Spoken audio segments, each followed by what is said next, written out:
Hey everyone, welcome to another episode of the Takeaway Club, where I talk to interesting people across different walks of life to get to know their stories and, more importantly, how they got to where they are, including their motivations, habits, routines, and aspirations, some of which we can apply to our own lives.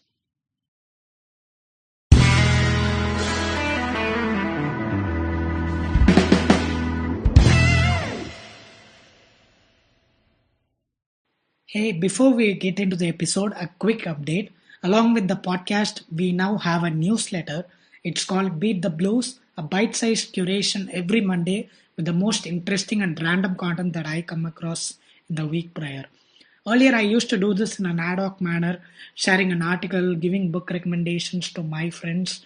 That's when one of my friends suggested why not do this in a more organized fashion, and that's why we turned this into a weekly newsletter. Yes, we have seen a great response so far.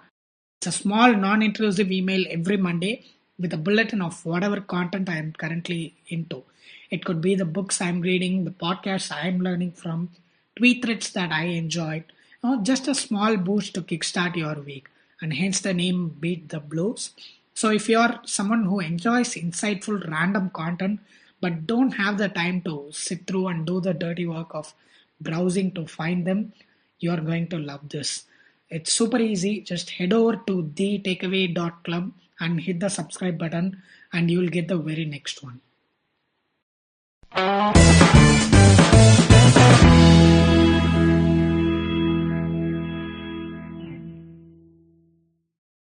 Hey everyone, it's nice to come back with a new episode after a mini hiatus last week.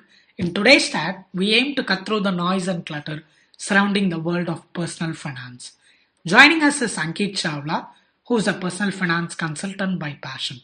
Ankit runs a podcast called the Millennial Paisa, where he breaks down the most fundamental aspects of personal finance, such as SIPs, mutual funds, stock market, in a simplified, easy to understand manner. He is also the author of the book Make and Grow Money the Right Way that gives a structured approach towards making and managing your money. It's available on Amazon, and if you're a Kindle Unlimited member, you can grab that book for free. Without further ado, let's dive right into the episode with Ankit Chawla.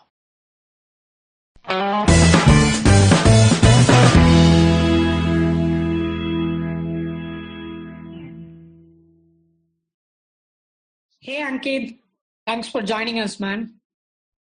Hey, thanks for having me on your podcast, Krish. It's really great talking to you. I'm very excited for this. Personal finance is a topic that I've been passionate about, like a lot of other people. And again, something that I haven't been really able to invest enough time to make good use of the passion.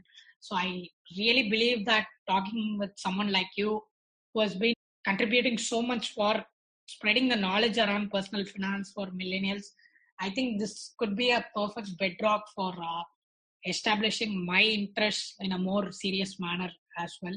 And the same goes for the listeners too. So before I want to start off with a little background on some of your interests and how they led you to some of the current hustles that you are pursuing.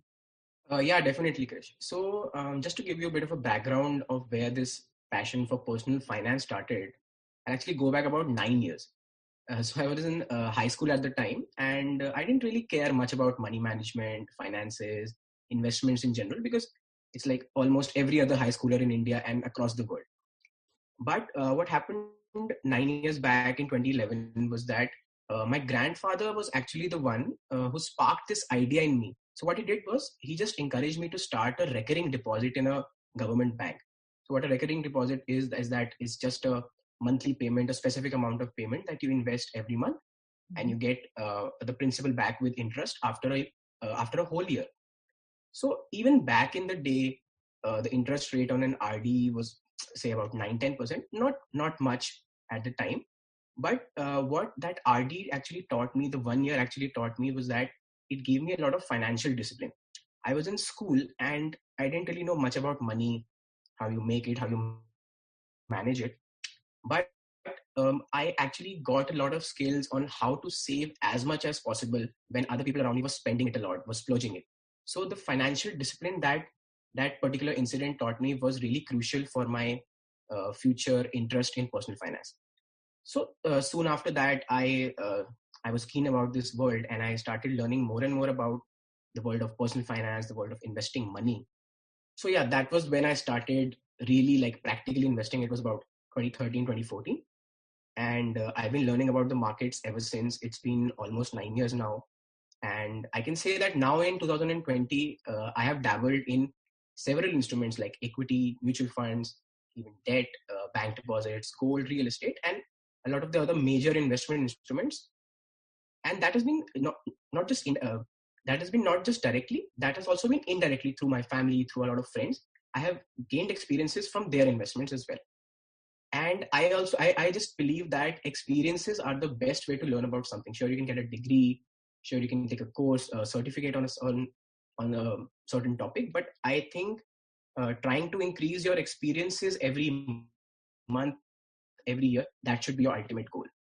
And I'll just give a small disclaimer here that although I have a background in commerce, I studied it in school, and I also have a degree in business, and my father is also a CA, but I have not pursued a financial profession yet. This is more of a personal passion, and it has developed over these last few years. I noticed how you mentioned a couple of important financial instruments there as well. And I want to get into more detailed explanation on how those things work at a later part of the episode. But before that, I wanted to understand this whole relationship that people have toward personal finance, especially millennials. It's often a case of a love-hate relationship. As someone who has been running a podcast trying to teach this to people, why do you think this love-hate relationship toward personal finances? Yeah, great question. Actually, that actually really brings me back to where the podcast came about. So I'll say back in sometime in 2017, mid 2017, I started working full time, which meant that I met and interacted with a lot of people from different backgrounds, from different stratas of society, different pay scales. But there were two trends that I noticed mostly in the millennial age group, which you can say roughly is around 23 to around 35 years right now. And these two trends were in terms of their finances. Going broke by the end of the month. I mean, burning through their salaries through the last days of every month. That was somehow trending in that age group. I actually came across a lot of such millennials who would spend extra every month, who would just splurge the extra few thousand rupees they had on travel, on on their grooming, on gadgets, on tech, despite their ability to save that amount of money. For example, if they had like 5-10,000 rupees at the end of every month, they would just go out splurging it however possible way they could. So that was a really bad trend I saw, that going broke was somehow cool. And then another trend that I saw in millennials was that they just aren't well equipped with the knowledge of investments. And when I say they, even I am a millennial, but I mean, I'm sure I say as a whole that millennials don't have a lot of knowledge on investments, on growing money. See, India is a very fast growing economy, and people need to understand that right now is a brilliant time to multiply your money in the markets. We just saw Reliance becoming India's first $150 billion company, and only like a handful markets in the world have these kind of companies. So people need to understand how fast this market is growing, but somehow people either they don't want to know about it, or in some cases they just can't interpret the technical know-how.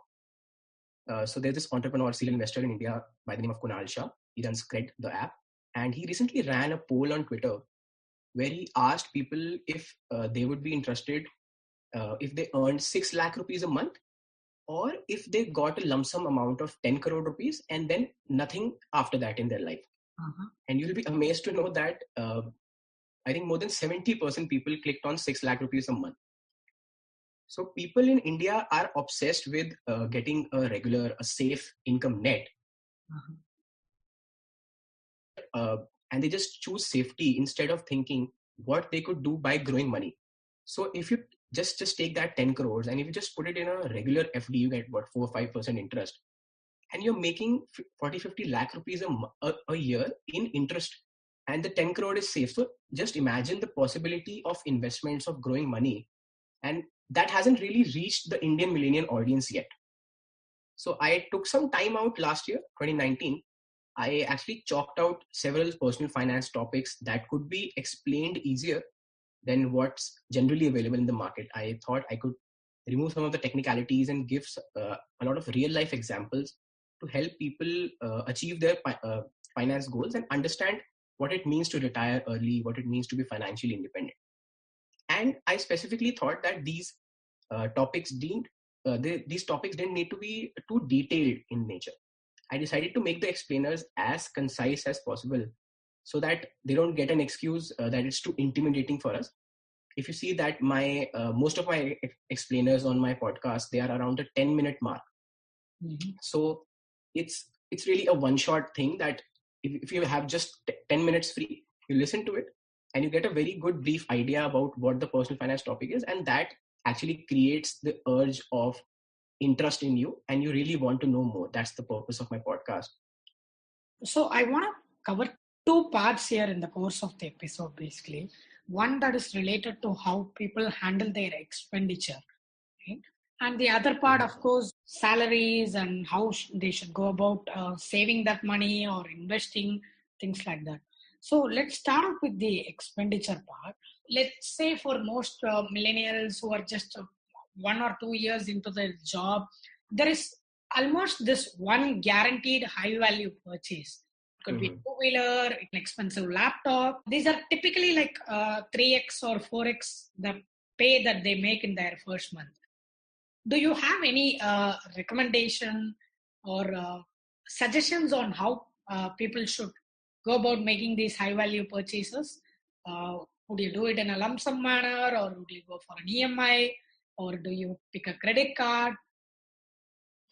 Okay, so see, Krish, I have always believed that spending money is one habit that's the easiest to execute, but it's the toughest one to control, really. So, how do you go about limiting your purchases? How do you go about managing your big expenses? So, I'll just start with a very generalized idea first. I believe the simple way to manage your expenses, especially for big ticket purchases, is that you stall the purchase for a minimum of 30 days. So what that means is it's the first of a month, say it's 1st of July, and you really want an Apple Watch. That's what 30,000-40,000 rupees. So what you do is on the 1st of the month, you really want it. But what my idea is, you stall that purchase till the 30th of July. You don't buy it till then. So what you do between that time is you don't ignore that purchase. You research about it. You watch YouTube videos. You read the blogs about it. You see comparisons. You see the competitors. See pricing changes, launch price, and all of that. And on the 30th day, just ask yourself if the urge to buy is the same. I'll say in terms of these luxury products, these gadgets, and all this stuff, the wants side of it. In most cases, the urge will probably go away almost entirely. But then, if at the end of the 30th day, the urge is still the same, you really need that product somehow. I mean, you have like got an idea of what you will be with it, then I suggest that you go ahead and buy it. Otherwise, the psychological effect that will have, the negative effect that it will have, that will end up hampering your productivity, both on the professional side and on the personal side. So that's a very generalized way of looking at big ticket purchases, is to really give yourself 30 days to see if you want it or not. Mm-hmm. So now let's go into this specific. If you are getting a new MacBook or a very big purchase, that's what 3-4x of your monthly income even. So in that sense, go for something called a reverse EMI. That's what I term it as.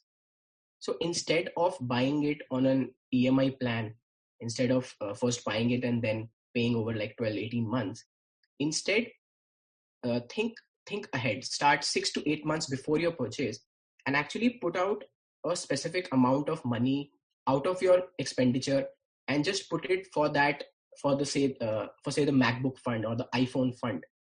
So when you have about 80% of that saved, only then go ahead and purchase. And even if you are borrowing the rest of the 20%, this will do that it will instill the value of that product in your mind. You know that you've worked hard so many of these months, and you'll actually be valuing that product so much more. And I am strongly against going for even no cost EMIs for something that is a liability, for something that depreciates. Obviously, I mean, you want it for your work, but obviously the value of a MacBook, the value of an iPhone, it depreciates over a few months. So debt is definitely not the way of for purchasing a car or for purchasing a phone or laptop. Instead, try this reverse EMI process. Start saving ahead, and then you'll see how much you realize the value of this product. Wow, that makes sense, man. Actually, that is exactly how I got my bike as well. So I put a fund, just like you said, put aside a certain sum of my monthly salary, and I waited for a year, and I can actually see the freedom that it gives of not having to pay this EMI for the next 12, 18 months. And in Right. retrospect, that turned out to be a very good decision given the current crisis that we are going through and the layoffs and everything. Uh, I want to get into detail on credit cards. I know credit cards usually get a bad rep. It could, if you're not careful, you could like end up in a financial mess. When it comes to credit cards, who is it for and who is it not for? Sure. Actually, it's quite an interesting topic. It's actually quite personal for me, credit cards. So the thing is that I got my first credit card not that long ago. It was back in 2016, I think. And I'm seriously telling you, I didn't have really a lot of knowledge about cards back then. I just had the basics that it's debt, it's like interest free debt up to 45 days, 60 days. So that's what credit cards are really good for. But once I got the first credit card, I started researching of what these benefits of what all goes into a credit card, how it helps you, and whatnot. So I'll just first give you a very general idea of who a credit card is for and who it's not for. So if you are looking for a way to protect your expenses, to track your expenses, if you're looking for some extra cashback, some extra points, say limited access, some preview access to certain events, certain places, then yes, a credit card is definitely for you. But in case you are not sure if you can take control of your expenses every month, if you're too loose with your money, if you're looking for a credit card for just that extra amount of debt, that extra amount of liquidity, then I'll say you do not apply for a credit card, even if you're getting a free one from your bank, because that will eventually make you fall in that debt trap. But if you are looking for the benefits that come with it and you can control your expenditure, so it's really a great tool to have. Why it's a great tool to have is that you can really track expenses. See, I mean, if you make most of your payments through digital modes, getting a credit card actually gives you a statement at the end of every billing cycle, and you can really go ahead and analyze every month where you're spending it, what categories you're spending it on, and that can actually help control your expenses as well. And then another really interesting thing that I saw, I actually experienced it firsthand. So what happens is that, see, the credit card money before you pay the bill, it's the bank's money. It's not your money. You have a debt from the bank. So obviously they care about it a lot. I'm not saying they care about it more than your money, but that's something I've experienced. So for example, I saw a fraudulent transaction last year on my credit card. It was about 7-8 thousand rupees. And I instantly raised a complaint, and the money, and I think the complaint was resolved in 2 working days. And so that's a very big advantage for a credit card, that the bank really protects the fraudulent transactions on credit cards specifically, because the money is still the bank's responsibility. And then another thing is that a lot of these companies like American Express, Citibank, HDFC, they also have this shield wherein if there are fraud transactions on your card for say a certain amount of money, they are just protected. If you don't have to pay that amount of money if you just report these fraud transactions in say 24 48 hours. So that's a very good advantage to have if you want to stay away from these fraud transactions, which are unfortunately quite frequent in a place like India.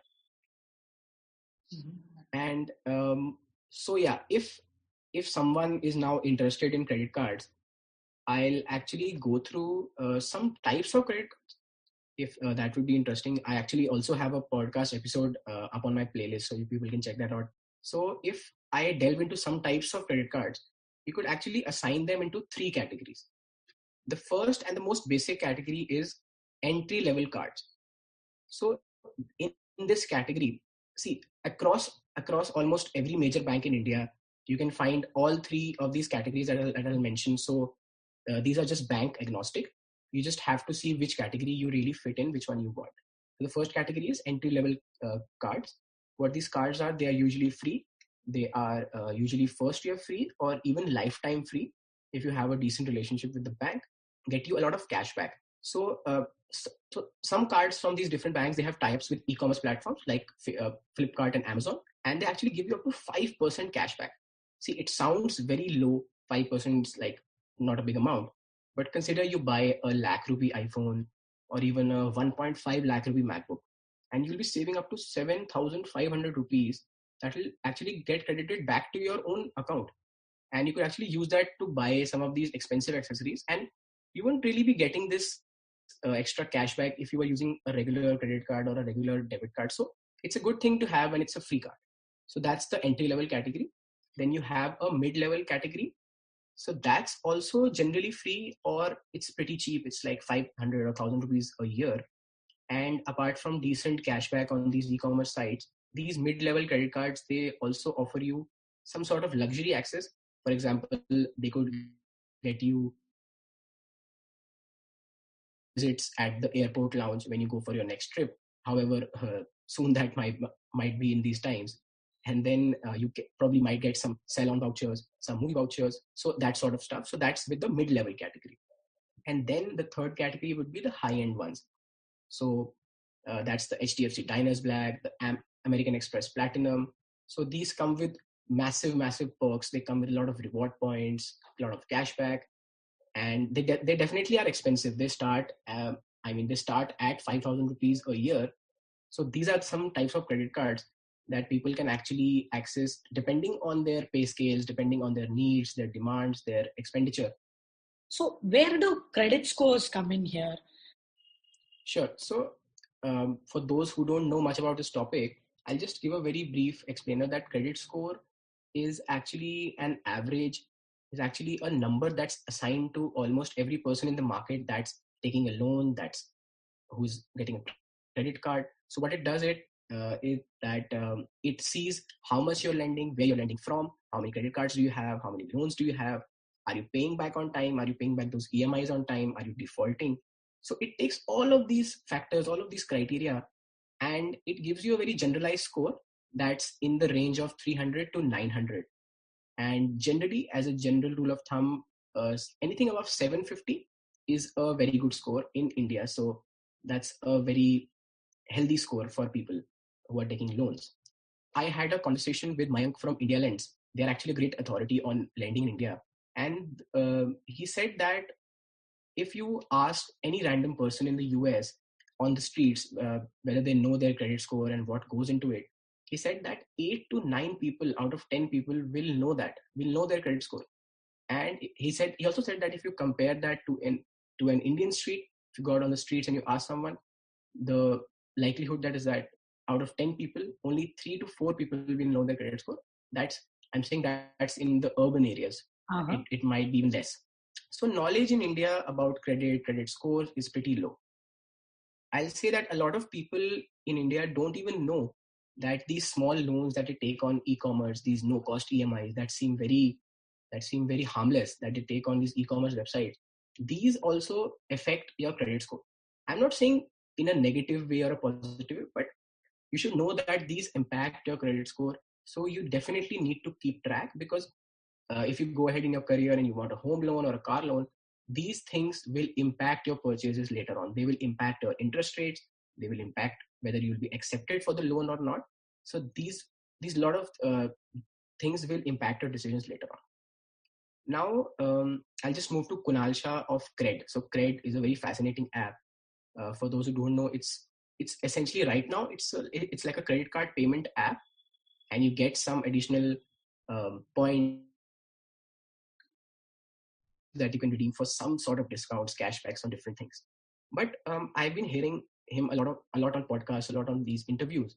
And what I take from it is that it's not really just a credit card payment app, but soon it will be a credibility app. So that's the name Cred.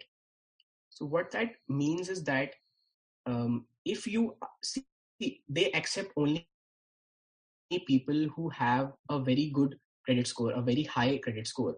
So that automatically means that you are good at making your loan payments, you have a good amount of money flowing to your income. So that's those sort of things. So later on, what they'll do is, I'll give you an example. So for example, if a new township or a new society comes up and they partner with Cred. So what happens now, if you are a Cred member and you go to the society to take a house on rent, it probably could mean that they won't take a security deposit.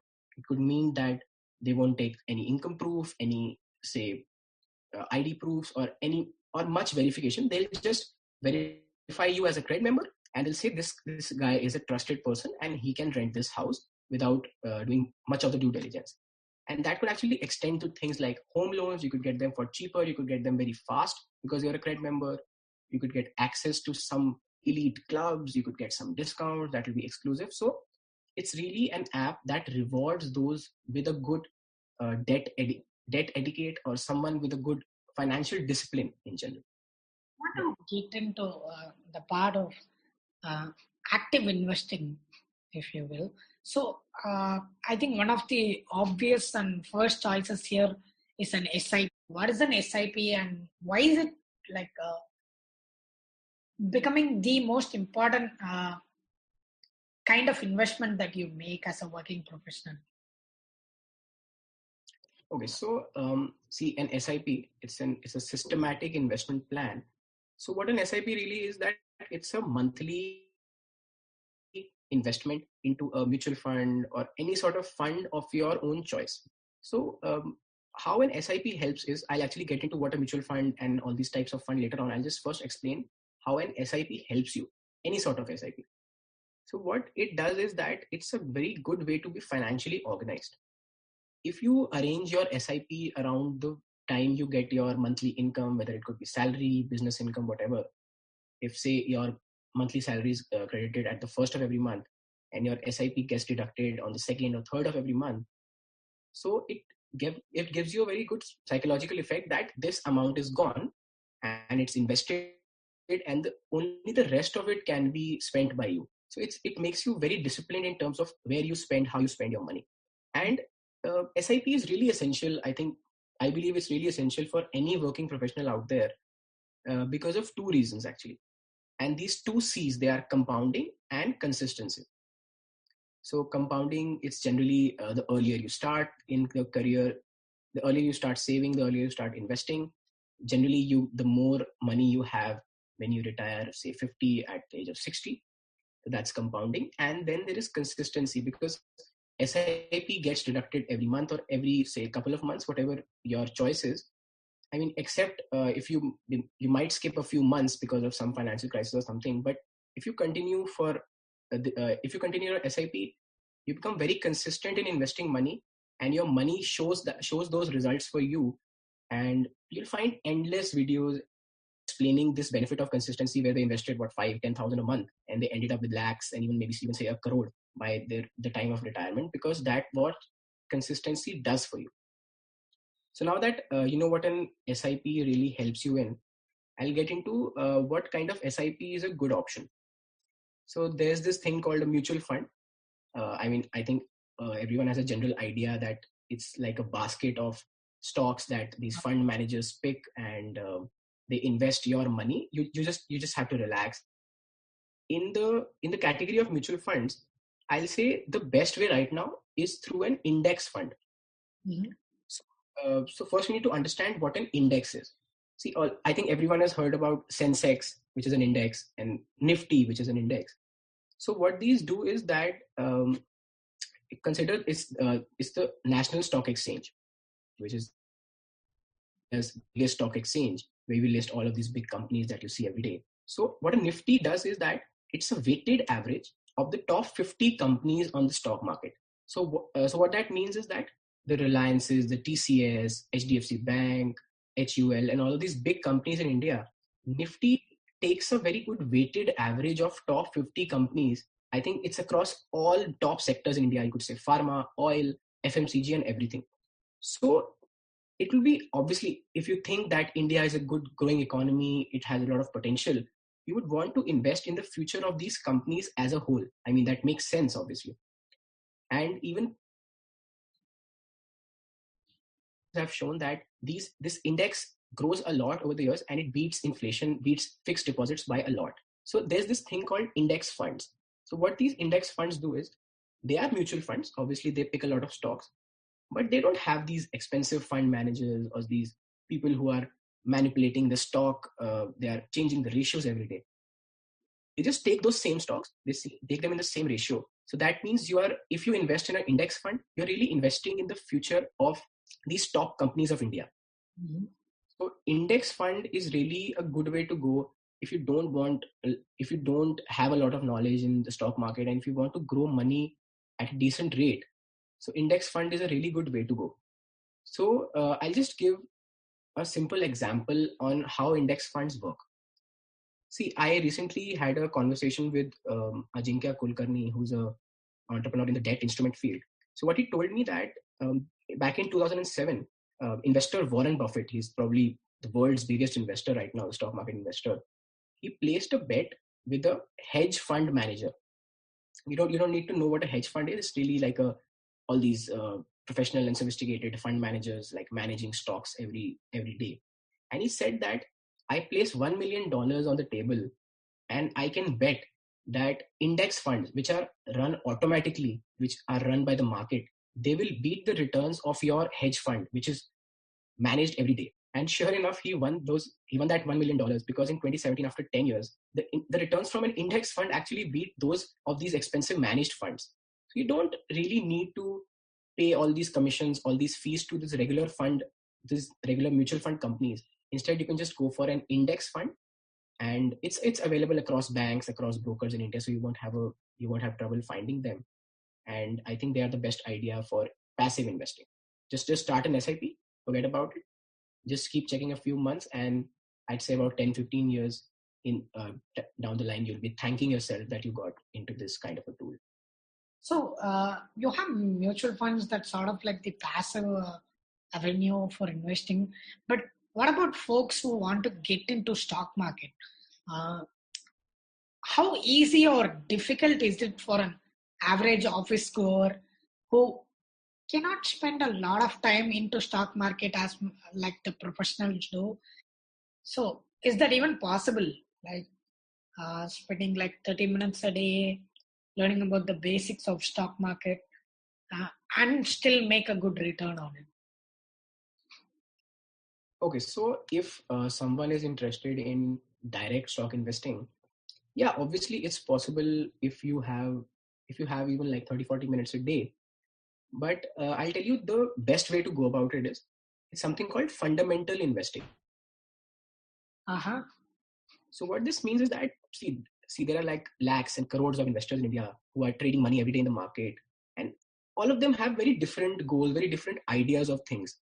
For example, some might believe that a certain news might change the stock price, so they buy, sell.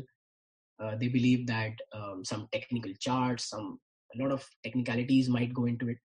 But what I have always believed is that fundamentals really drive stock market. So, for example, if you take a company, say Reliance Industries, if you are really interested in investing into this company, what you should do is that you should get a know-how of what this company does, which markets is it running in, does it have a very good advantage in these markets, are the sales of this company good? And these are not technical things. These are easily available across the internet, and they are available across all of these popular apps like Money Control. There's an app called Tijori Finance. You can get very detailed summaries of what a particular company does in a specific field. So get a very good idea of what the company does, and then think about it. Whether logically will this company grow? What do you think it does in this market? It's not that much of a research. You can, I think you can research a single stock in a week if you have 30-40 minutes a day. So do that, and then you should start investing. Just pick a specific stock. Just take one stock and just believe in it. Just believe in it. If you truly trust in the growth of this company, that will definitely give you returns. And if somehow it does not give you returns even in the long term, then probably you take that as a very good experience. You saw that experience and then you learned how it helped you, and then you take those findings and you actually put it into other stocks as well. So that's a good way to go about it if you want to be investing in the markets. But obviously, as you say that, if people don't have much time, if they don't want to invest a lot of time, then obviously these mutual funds, these index funds, and all of these baskets of stocks, they are the best way to approach it, I think. Because obviously stock investing is a very big job, and it's a big task in itself, obviously, I believe. So I'll say always invest responsibly. If you can't take that amount of risk, then go for a fund that probably is run or is managed by these professional guys. That makes sense. So, do you have any recommendations as an ideal approach for a newbie to dip their feet into the mutual funds market? Yeah, definitely. So as I said that, if you just want to treat it as an FD or like just something that you completely forget about, I think index fund is a very good way to go about it. That's a very first, the basic step is brilliant. Then obviously once you venture into the sophisticated mutual funds, you have a lot of different options depending on, you could say, a sector or even different kinds of goals that you have. So you could obviously research a lot of these mutual funds, but in terms of mutual fund, I would say that just just pick a few growth funds in the from the top charts, and I think you'll be good to go. I mean, almost all of them have similar goals and similar futures. So that would be a good way to go about it. And I'll also talk about a specific product.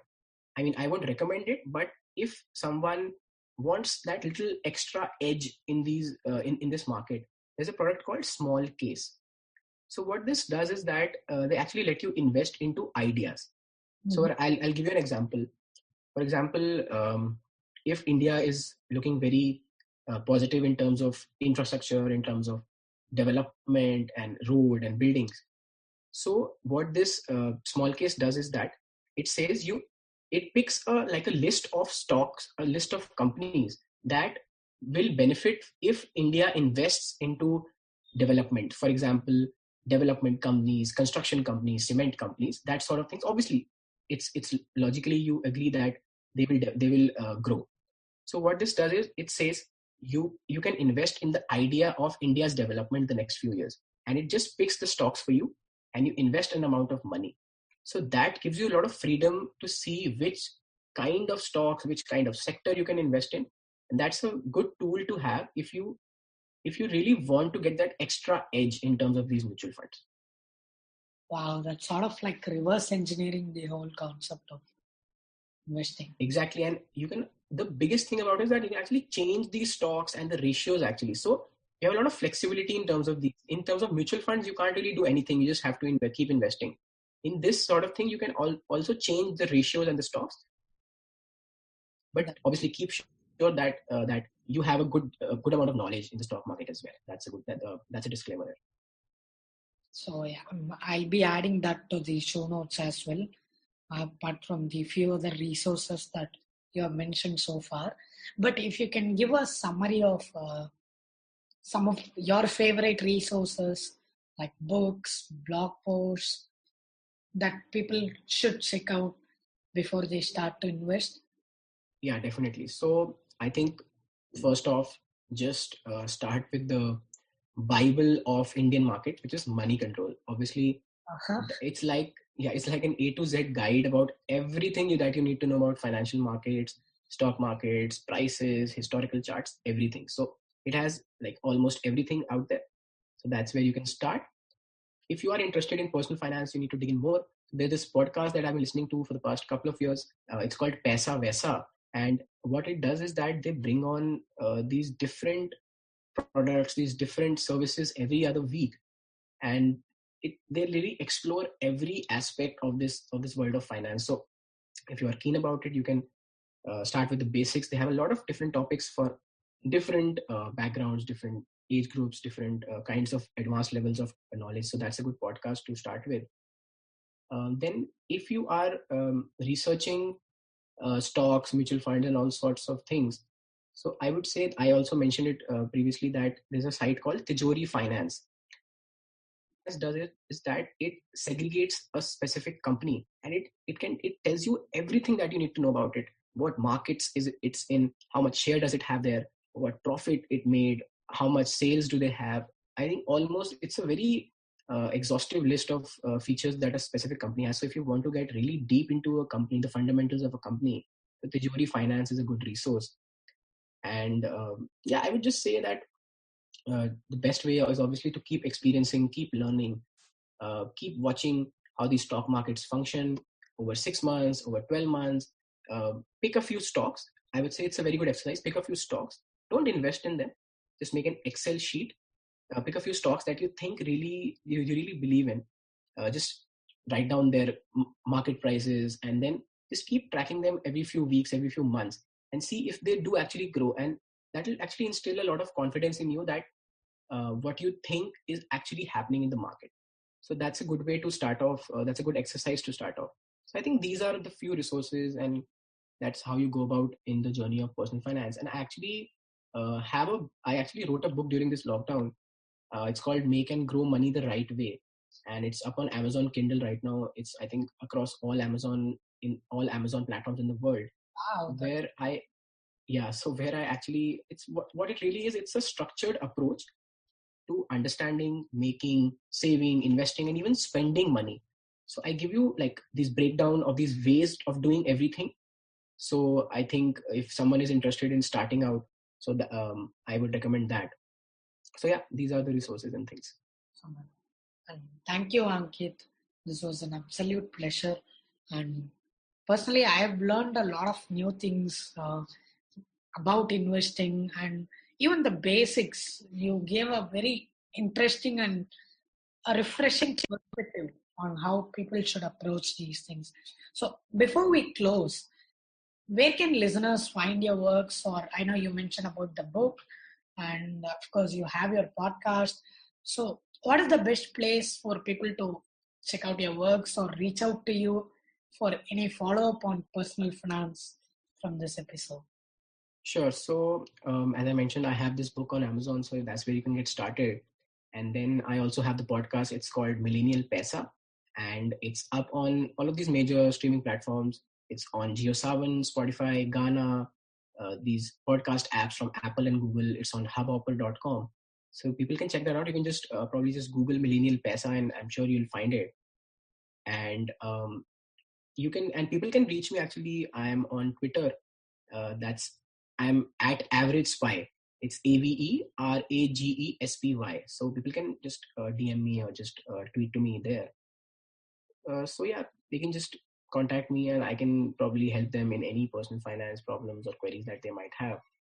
I have covered a lot of the topics that people usually have issues with, and I'm also in the process of covering even more and having like this sort of a playlist that people can refer to at, I think, any time in the future even, and probably get an idea of how and where to start in a specific field.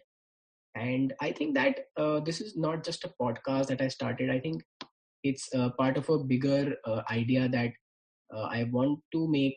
I want to make personal finance more accessible, more understandable for the millennial age group.